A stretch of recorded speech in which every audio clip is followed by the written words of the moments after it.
So here we are with some more work, and the next thing I thought we'd look at was a film.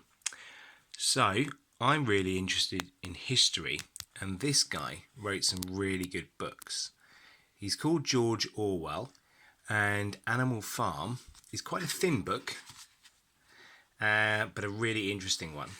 And we'll be watching a TV movie that's based on this. The TV movie isn't the best, but the book is. So this is Animal Farm, and there's another book that he's really famous for as well.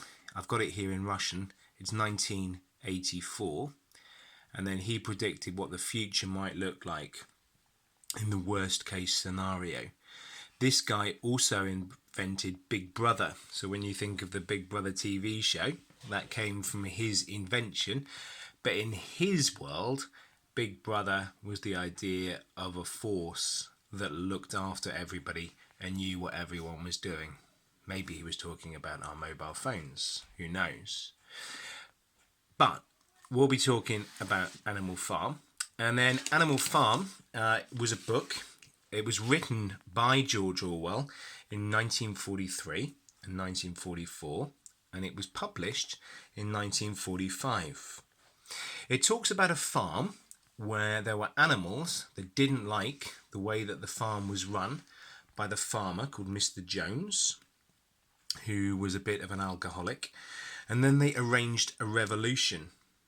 The two main animals that arranged the revolution were both pigs. One was called Napoleon and one was called Snowball.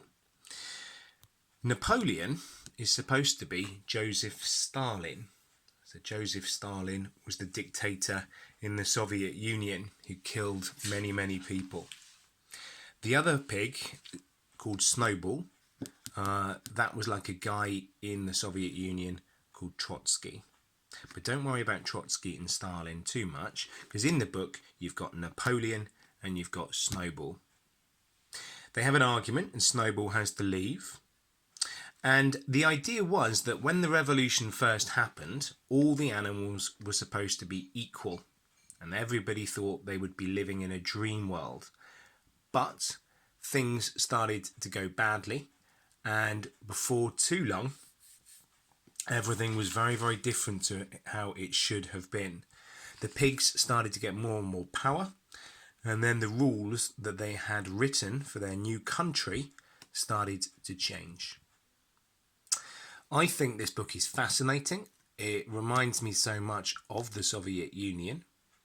And also, another thing is that when I see people like the perussuomalaiset, and I see people like, is it Laura Huhtasaari? Is that her name? When I see people like that, they are people, I think, like Napoleon, that they promise that everything will be fair and everything will be wonderful, but they're just complete liars. And we know they're liars, and it is very, very dangerous to start trusting people like them. So, you're going to answer some questions on what I've just said, and then after that you'll watch the film. And when you watch the film, you'll have 2 lessons to do this. You will then be writing down or clicking on the phrases that you hear in the film. I hope you enjoy it. Yeah, but not everything in life can be fun. Some stuff is simply important,